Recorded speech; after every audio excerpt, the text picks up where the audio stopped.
Je vous dis franchement que je vais vous transmettre ce que Dieu a mis en moi pour son peuple. Vous êtes là aujourd'hui, je vous convie de venir demain encore. Je sais que c'est un peu dur pour ceux qui prient le matin, mais pour la parole de Dieu, on peut faire des corps, le Seigneur nous bénira. Alléluia. Il nous bénira par sa parole. Je me souviens encore, il y a quelques temps, on allait à l'église ici, à Lyon, on allait à l'église le matin, et on allait prendre le petit déjeuner, on revenait encore le soir, et donc on avait consacré le dimanche pour le Seigneur. Je vous dis, consacrez la journée de demain pour le Seigneur, et vous sortirez bénis. Amen. Alors, nous allons lire la parole de Dieu dans Matthieu chapitre 2, premier au deuxième verset. Il y a Dr Blaise à côté, lui il est familier, il est toujours là, donc voilà. Matthieu chapitre 2, du premier au deuxième verset. Je lis au nom de Jésus. Jésus étant né à Bethléem, en Judée, au temps du roi Hérode.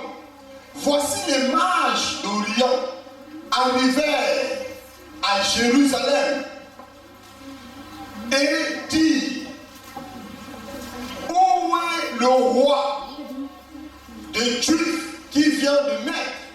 Car nous avons vu son étoile en Orient. Pour l'autre version, nous avons vu son étoile s'élever et nous sommes venus pour l'adorer. Nous pouvons nous asseoir. Gloire au Seigneur. Vous savez, je vais lire un deuxième verset qui nous éclairera encore pour introduire ma prédication. Nombre chapitre. Le livre de Nombres, chapitre 24, Nombre 24, versets 16 à 17.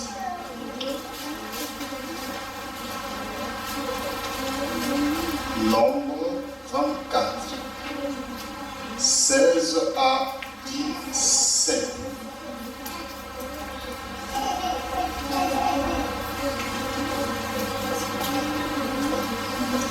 La parole, je commence à 15. Balaam prononça son oracle et dit: parole de Balaam, fils de Béor, parole de l'homme qui a l'œil ouvert, parole de celui qui entend les paroles de Dieu, de celui qui connaît le dessein du Très-Haut, de celui qui voit la vision du Tout-Puissant, de celui qui se prosterne et dont le yeux s'ouvre. Verset 17. Je le vois, mais non maintenant. Je le contemple, mais non de près. Un astre sort de Jacob, un sceptre se lève d'Israël. Il perce le front de Moab et il abat tous les enfants de Seth. Alléluia. Amen. Alors, ici on nous parle de certaines personnes qui ont vu une étoile. Et comme ils ont vu cette étoile, ils ont décidé de suivre cette étoile. Vous savez, je me suis posé la question, comment ça se fait que ces gens ont juste vu une étoile et ils ont pris la résolution de suivre cette étoile. J'ai compris que ces gens, dans leur étude, ils ont vu une étoile qui n'était pas comme d'autres étoiles. Alléluia. Une étoile qui n'était pas pareille à d'autres étoiles. Et ils ont compris tout de suite que cette étoile, c'est l'étoile qui a été prophétisée par Balaam. Une étoile qui devait sortir de Jacob.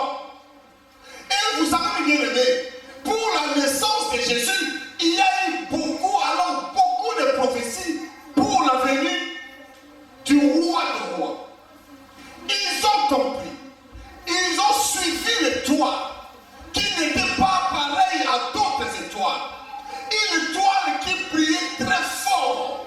Une étoile qui les a interpellés. Ils ont pris la résolution de suivre cette étoile.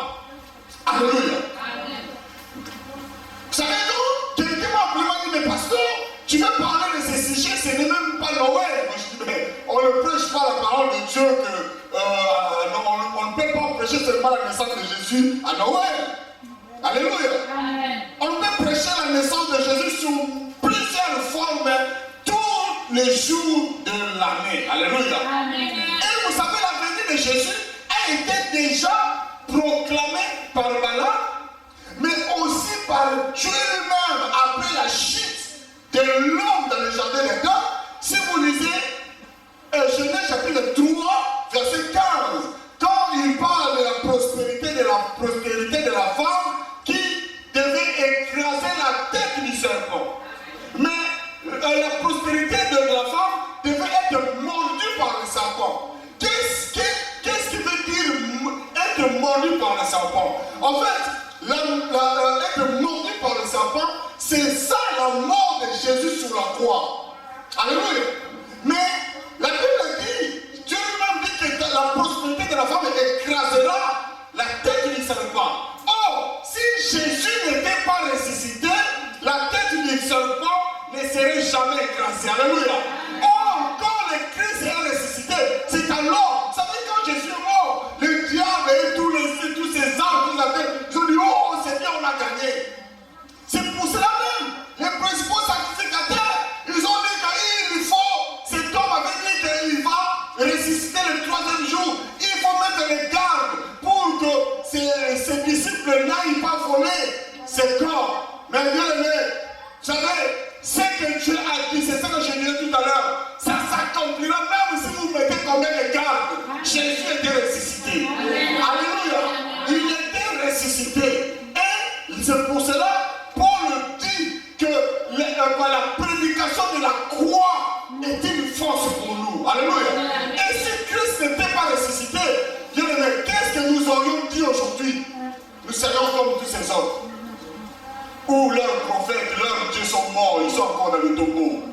Alléluia. Amen. Et Jésus a écrasé la tête du serpent en ressuscitant sur la croix. En ressuscitant parmi les morts. Alléluia. Amen. Alors, revenons un peu aux mages. Vous savez, les mages, après avoir étudié, j'ai dit tout à l'heure, ils se sont présentés devant Hérode. Mais comment ça se fait que l'étoile que eux ils suivaient, qui devait les amener vers Jésus, est allée tomber est allée se perdre juste dans le palais d'Hérode? Vous savez, Jésus devait lui-même annoncer à Hérode que je suis venu. Alléluia. Il devait lui-même annoncer à Hérode que je suis venu. Parce que, écoutez-moi, je vais vous dire une chose. Parce que quand ils sont arrivés, qu'est-ce qu'ils ont dit? Nous sommes venus voir le roi des Juifs parce que nous avons vu son étoile. C'était l'annonce. Alléluia. C'était l'annonce de sa venue sur la terre pour sauver l'humanité. Et vous savez, il y a quelque chose, je vais poser la question sur quelque chose. Ces mages sont arrivés devant Hérode. Et ils ont proclamé avec confiance: où est le roi des Juifs? Car nous avons vu son étoile. Ils n'ont pas vu que nous avons vu Jésus. Ils n'ont pas vu que nous avons vu le Fils naître. Ils ont dit: nous avons vu son étoile. En fait, l'étoile et le roi des Juifs, c'est deux choses différentes, ou deux personnes différentes. Parce qu'ils auraient dit, nous avons vu Jésus. Mais ils ont dit, nous avons vu son étoile. Or, quand le mage parle de son étoile, avec la révélation, il parle de l'œuvre que Dieu a mis en Jésus. De l'œuvre salvatrice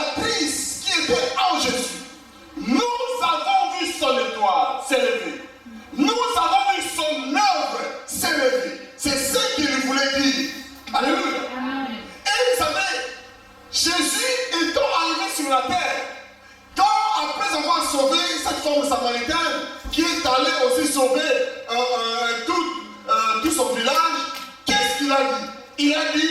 Il a dit aux disciples qui lui proposaient à manger, il a dit, ma nourriture est de faire la volonté de celui qui m'a envoyé et d'accomplir son œuvre. Ça veut dire que Jésus avait en lui cette œuvre. Et cette œuvre n'était plus dans les promesses. Mais cette œuvre devait apparaître maintenant. Parce que l'œuvre de Jésus était encore dans les promesses. Un fils nous est né, un fils nous est donné, mon serviteur, il viendra, il fera ça.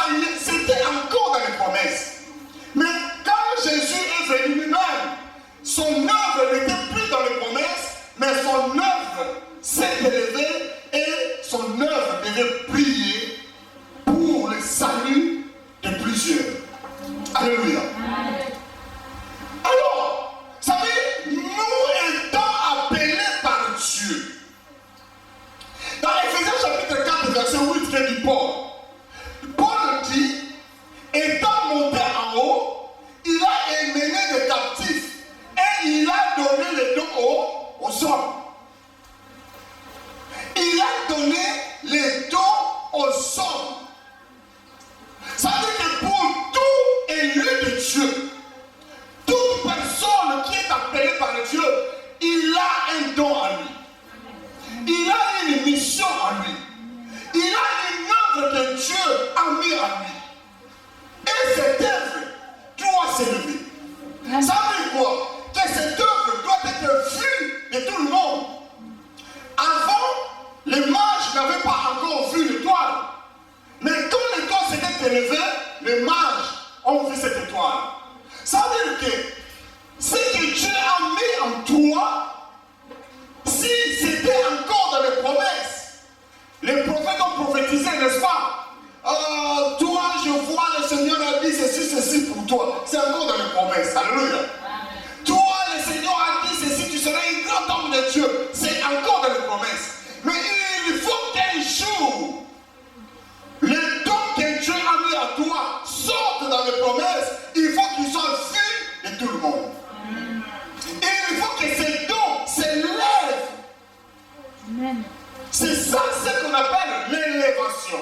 Ça veut dire, je vais vous dire, l'élévation, quand on parle d'élévation, les gens ils croient que l'élévation c'est seulement dans le ministère.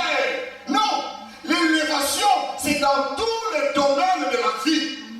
Dieu ne t'a pas donné un don de ministère, mais il t'a peut-être donné un don de libéralité. Tout le monde parlera de toi. Oh, mais cette personne, il donne. Si vous allez chez lui, il donne. Il ne manque pas de donner. C'est à ce moment-là que l'œuvre que Dieu a mis en toi commence à s'élever. Les gens doivent vous parler de ce que Dieu a mis en toi. Vous savez, dans Ésaïe chapitre 48, verset 15, Ésaïe dit, moi, là c'est Dieu qui dit par Ésaïe, moi, j'ai parlé, je l'ai appelé, je l'ai fait venir et son œuvre réussira. Alléluia. Écoutez-moi, moi j'ai parlé, je l'ai appelé, je l'ai fait venir et son œuvre réussira. Ça veut dire que si en toi, tu sais que c'est Dieu qui t'a appelé, c'est Dieu qui t'a donné un ministère, c'est Dieu qui t'a donné un don, c'est Dieu qui t'a donné le mariage, c'est Dieu qui t'a donné, sache-le que c'est Dieu qui avait déjà parlé sur toi. Il t'avait appelé et il t'avait fait venir près de lui et tout ce que tu feras réussira. Amen. Un amen timide. Amen. Alléluia. Amen. Parce que si Dieu t'a appelé, pourquoi tu as peur? Si c'est Dieu qui t'a choisi, pourquoi tu as peur? Tu dois savoir que tout ce qui est en toi réussira parce que c'est Dieu qui t'a appelé. Et ton étoile brillera, quelles que soient les conditions, quels que soient tous les moyens que Dieu peut utiliser pour que ton étoile brille.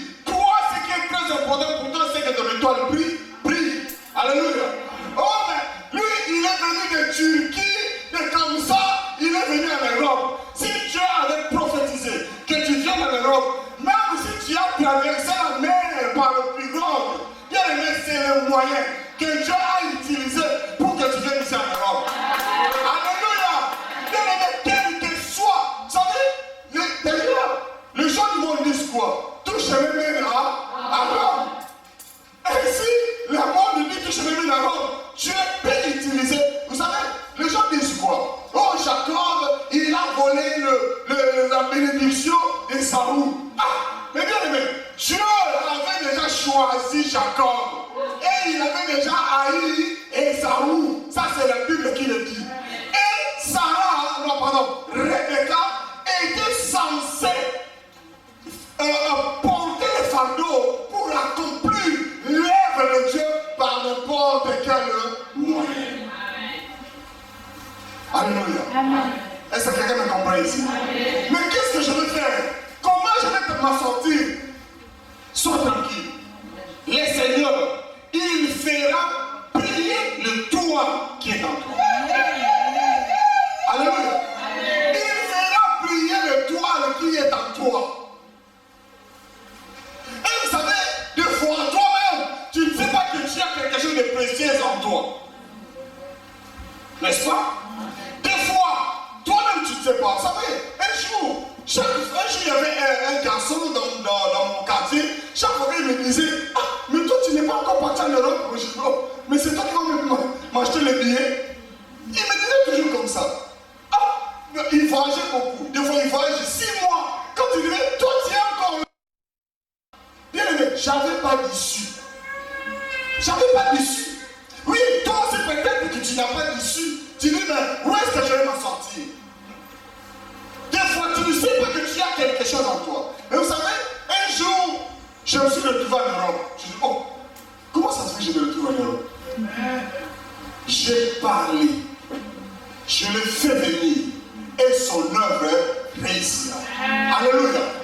Quel que soit le moyen, le Seigneur fera réussir. Vous savez pourquoi le Seigneur doit faire réussir? Il doit faire élever ton étoile.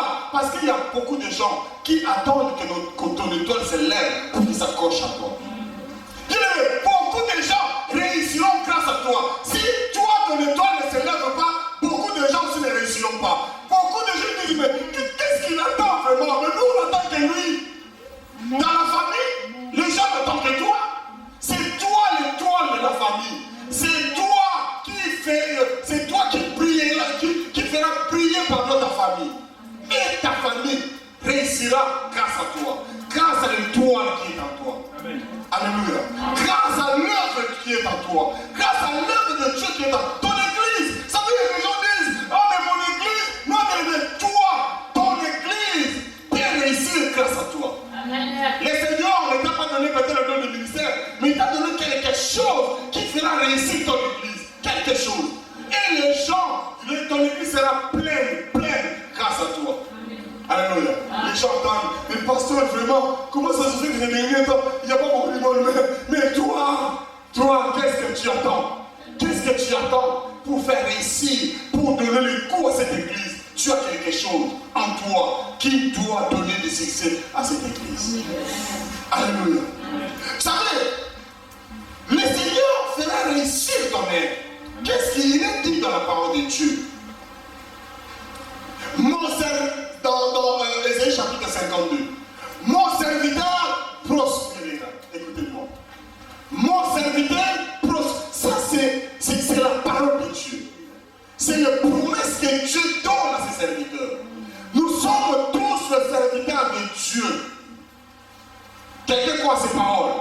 Nous sommes tous des serviteurs de Dieu, mais chacun dans son domaine. N'est-ce pas que nous sommes le corps de Christ? Et toi tu es un doigt, moi je suis un œil, vous êtes le pied, le bras, et ainsi de suite. Mais le Seigneur dit, mon serviteur prospérera. Il s'élèvera. Écoutez-moi. Il dit, il prospérera. Il dit, il s'élèvera. Mais il ne s'arrête pas là. Il dit, il s'élèvera plus haut. Est-ce que vous lisez la parole de Dieu? Allez lire Ésaïe chapitre 52, verset 13. Mon serviteur prospérera. Il s'élèvera et il se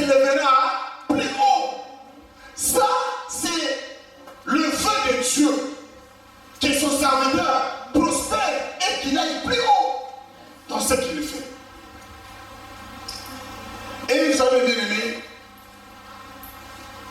quelles que soient les conditions, j'ai dit, ton étoile brille. Amen. Vous savez, si tu as quelque chose de Dieu, vous savez moi, je dirais même ce qui m'agace, c'est quoi? C'est des gens qui sortent de l'église, qui quittent les églises et qui disent qu'on étouffe mon ministère, on étouffe mon œuvre. Jésus chante, mais le pasteur ne me laisse pas partir. Bien aimé, on ne peut jamais étouffer ce que Dieu a mis à quelqu'un. Jamais. Amen. Amen. Frère, on ne peut jamais étouffer ce que Dieu a mis dans quelqu'un. Jamais. Alléluia. Ça veut dire quoi? Dieu fera quelles que soient les conditions. Si Dieu t'avait promis de partir, Dieu fera quelles que soient les conditions pour que ton pasteur te fasse partir. Amen. Mais si tu parles de toi-même, Dieu part avec la malédiction. Amen. Excusez-moi, je vous dis la vérité. C'est la parole de Dieu. Amen. Si tu parles de toi-même, parce que Dieu fait, vous savez, Dieu est pour son serviteur. Dieu est pour son œuvre. Dieu est pour ses dons qu'il a, il est prêt à tout. Vous savez ce qu'il a fait en Égypte? Est-ce que vous vous souvenez ce qu'il a fait en Égypte? Qu'est-ce qu'il a fait? Pharaon ne voulait pas faire partie de son peuple. Il a fait 10 plaies. Il a commencé. Dieu, avant que tu partes, Dieu est même prêt de frapper ton pasteur pour qu'il te laisse partir. Alléluia. Mais pourtant, en Égypte, c'était quoi? Dieu lui-même, si vous lisez la parole de Dieu, Dieu lui-même qui avait endurci le cœur de Pharaon. Dieu lui-même endurci le cœur de Pharaon, mais il frappe encore Pharaon. Pour vous dire, mes bien-aimés, personne, alors personne ne peut étouffer ce que Dieu a mis à toi, alors personne. Amen. Parce que le but de l'étoile, c'est quoi? Le but de l'étoile, c'est de prier. Amen. Alléluia. Amen. Le but de l'étoile, c'est de prier. Et Dieu fera de sorte que ton étoile brille. Amen. Vous savez, dans le livre de Nombres, on a dit tout à l'heure, qu'est-ce que Balaam dit? Il dit, je vois quelque chose, mais pas de près, mais de loin. Pas maintenant, mais plus tard. Ça veut dire quoi? Ça veut dire que mon frère, vous êtes à l'église, on est à l'église, il faut que je vous parle de ça. Ça veut dire qu'il y a quelqu'un qui a une vision, qu'il était en train, je vais vous dire une vision que moi aussi j'ai eu un jour. Une vision qui est en train de prêcher, lui il veut partir tout de suite. Mais qu'est-ce que Balaam a dit? Je vois quelque chose. Pas non de près, mais de loin. Ça veut dire que Dieu peut t'appeler. Dieu peut te donner quelque chose, mais ce n'est pas pour tout de suite, mais c'est pour après. Je vais vous dire une chose. Vers les années 80, 87, 88, 89, j'avais eu une vision. Et dans cette vision, j'ai vu que j'ai tenu une grande campagne d'évangélisation devant la commune de Ngiringiri, devant la maison communale de Ngiringiri. Quelqu'un connaît la commune de Ngiringiri? Vous voyez la maison communale, il y a l'école EP, je ne sais pas, EP4 à côté, ça fait longtemps. Et j'ai une grande campagne.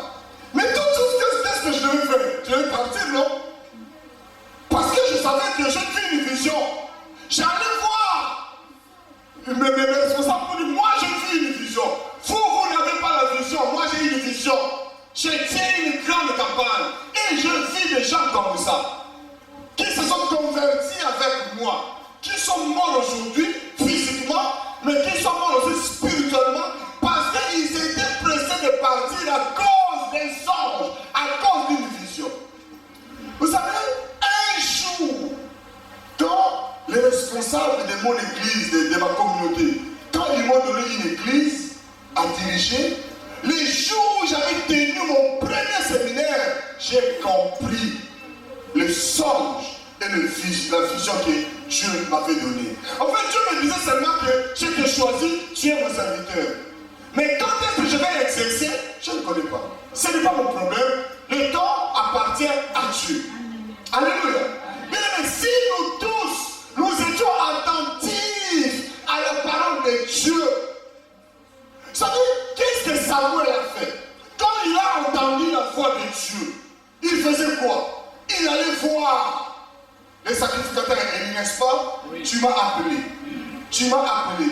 Le sacrificateur Élie a compris. Il a dit cette fois-ci, si tu entends la voix, parce qu'il a de l'expérience, il connaît beaucoup. Avec Dieu, il a beaucoup vécu. Mais toi, juste 4, 5 ans dans la foi, tu as une vision, tout de suite tu parles, tout de suite tu dis Dieu m'a élevé. Il faut avoir des explications de gens qui ont vécu dans la parole de Dieu, qui ont vécu dans le ministère. Les visions, les songes, c'est un monde où si vous rentrez dedans dans les compréhensions, vous vous perdez. J'ai dit, vous perdez. Mon serviteur prospérera. Il s'élèvera. L'étoile qui est en toi s'élèvera. Alléluia. L'étoile qui est en toi s'élèvera. Ça veut dire croisé un frère à Kinshasa. Je discutais avec ce frère. Les frères, il avait envie d'aller, de venir en Europe. Je regardais les frères, je ne voyais pas là où ça devait, se décanter, ça devait bouger, je n'ai pas vu. Mais ces frères avaient envie. Ces frères, il est ici, en Europe aujourd'hui. Il est ici même à Lyon. Et il est même dans cette église-là, ces frères. Alléluia. Je disais, mais c'est fou. Mais le problème, c'est quoi? Si tu veux aller plus loin avec Dieu, si tu veux que ton étoile s'élève, il faut avoir soif. Il faut avoir soif. Bien aimé, tu as une vision. Il faut travailler avec cette vision. Tu as une promesse. Il faut travailler avec cette promesse avec Dieu. Il faut que Dieu voit que tu as vraiment envie et ambition d'aller plus loin dans la foi, dans ton ministère. Alléluia. Aujourd'hui, ce frère, il parcourt le monde parce qu'il avait envie. Ça, on en parlera demain. Mais aujourd'hui, j'ai oublié ceci. Avant de finir, je ne vais pas prendre beaucoup de temps parce que vraiment, on a commencé plus tard. Je vais parler d'un point et ce point nous amènera jusqu'à demain. Pour faire briller son étoile ou maintenir l'éclat de son étoile, qu'est-ce qu'il faut faire? Il faut s'attacher à la lune. Il faut s'attacher à la lune.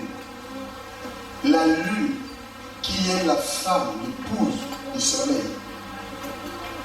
Et la lune qui est l'église de Jésus-Christ, les grands soleils divins. Juste pour vous expliquer ça. Quand Joseph a eu une vision, qu'est-ce qu'il avait dit?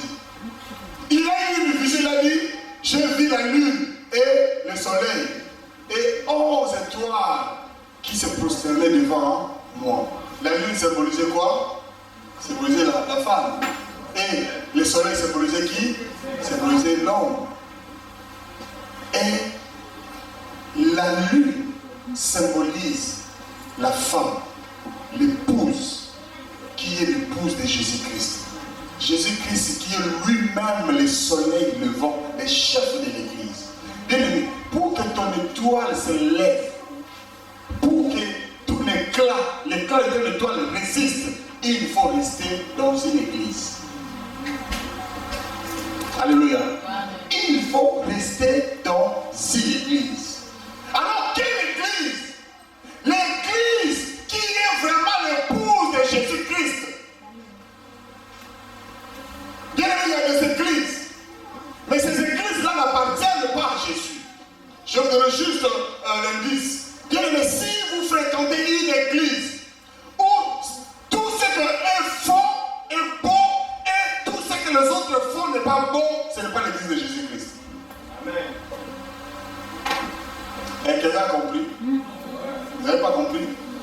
Si vous fréquentez une église et que dans cette église, ils disent que tout ce qu'eux ils font est bon et tout ce que les autres font n'est pas bon, ce n'est pas une église de Jésus-Christ. Vous n'avez pas compris? Si vous venez à l'église de Racheté, je vous dis, nous sommes dans la vérité. Là-bas, ils sont dans la fausseté. Là-bas, c'est faux. Là-bas, c'est faux. C'est nous le vrai. Bien aimé, ils sont dans l'erreur. Si vous fréquentez une église où les pasteurs sont critiqués, les pasteurs, non, bien aimé, Jésus nous a donné le ministère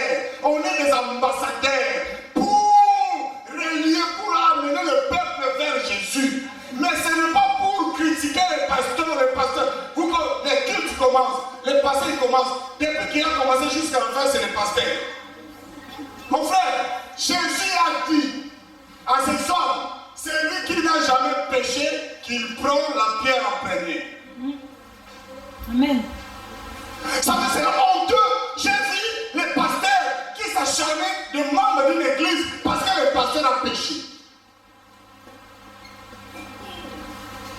Vous comprenez? Amen. Je vous dis, l'église est morte. Pourquoi? Parce que l'autre pasteur a pris 5, l'autre pasteur a pris... Si vous fréquentez une église où on critique que les hommes de Dieu, où on critique que les églises, cette église n'est pas cette lune-là qui est l'épouse du soleil. Il faut vous attacher. Je ne vous dirai pas de quitter cette église parce que ce n'est pas mon œuvre. Mais je vous dirai de prier pour que le Seigneur vous révèle si vous devez rester là. Alléluia. Si vous voulez que votre étoile s'élève, attachez-vous à une église. Les musiciens, vous êtes là, il faut vous attacher à une église. Il faut avoir une église. Alléluia. Il faut avoir une église. Aujourd'hui, on a des musiciens qui n'ont pas d'église. On a des pasteurs qui n'ont pas d'église. Il faut s'attacher à une église. Parce que chaque fois quand tu auras une vision, tu iras voir Élie. J'ai entendu une voix. Amen. Élie te dirigera. Bien aimé, si tu n'as pas une église, si tu n'as pas un mentor, si tu n'as pas une personne qui te guide, ton étoile ne brillera pas. Il brillera, mais après, ma pâte, c'est quoi? Les nuages passeront juste devant ton étoile et tout sera noir devant toi. Alléluia. Le souhait de Dieu est que ton étoile brille et que les gens soient sauvés grâce à toi et que les gens réussissent grâce à toi, grâce à ce que Dieu a mis à toi. C'est ça le vœu de Dieu. C'est ça ce que Dieu veut. Vous savez, si le Seigneur a permis que ces 2 jours nous puissions parler de cette étoile, de l'étoile qui s'élève, parce que dans cette salle, il y a des gens qui ont des dons qui doivent s'élever. Il y a des gens qui ont des ministères qui doivent s'élever. Il y a des gens qui ont quelque chose dans leur vie. Cette chose-là sauvera leur famille. Cette chose-là sauvera l'église. Et ton étoile doit s'élever. Parce que tu t'attaches à une église. Alléluia. Nous allons prier.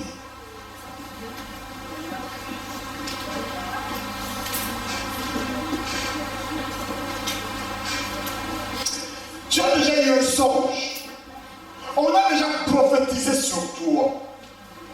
Mais sur quoi? Tu as déjà l'idée de ce que Dieu va faire en toi. Tu as déjà l'idée. Mais ton étoile ne brille toujours pas.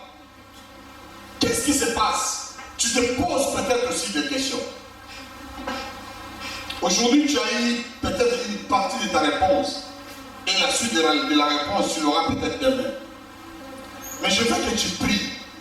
Prie seulement si tu avais dit quelque chose pour ta vie, pour ton avenir, pour l'avenir de ta famille. Si Dieu t'avait dit quelque chose, et si tu es convaincu que Dieu avait mis quelque chose en toi qui doit briller, prie et recommande cette chose-là à Dieu et dis Seigneur, fais lever mon étoile.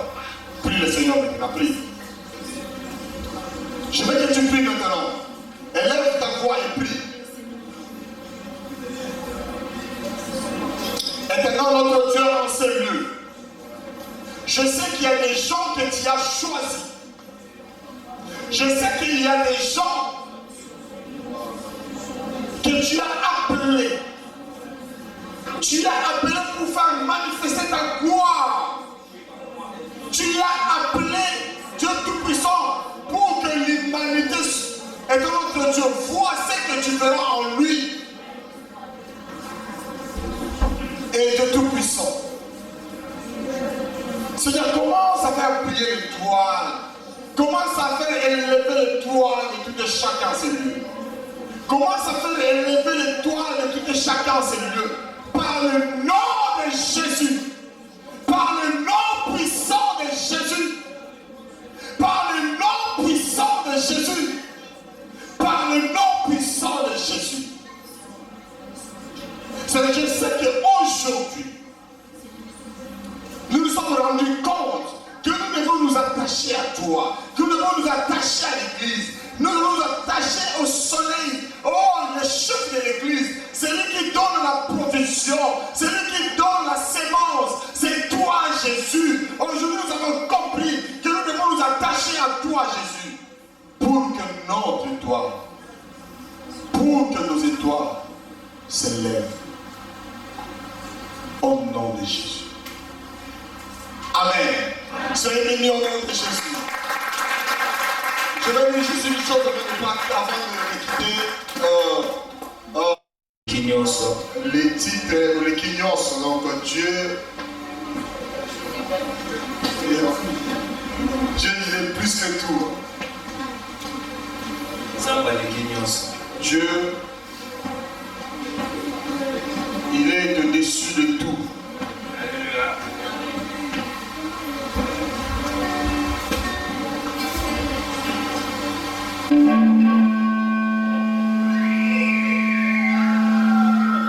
Alléluia.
Lamba.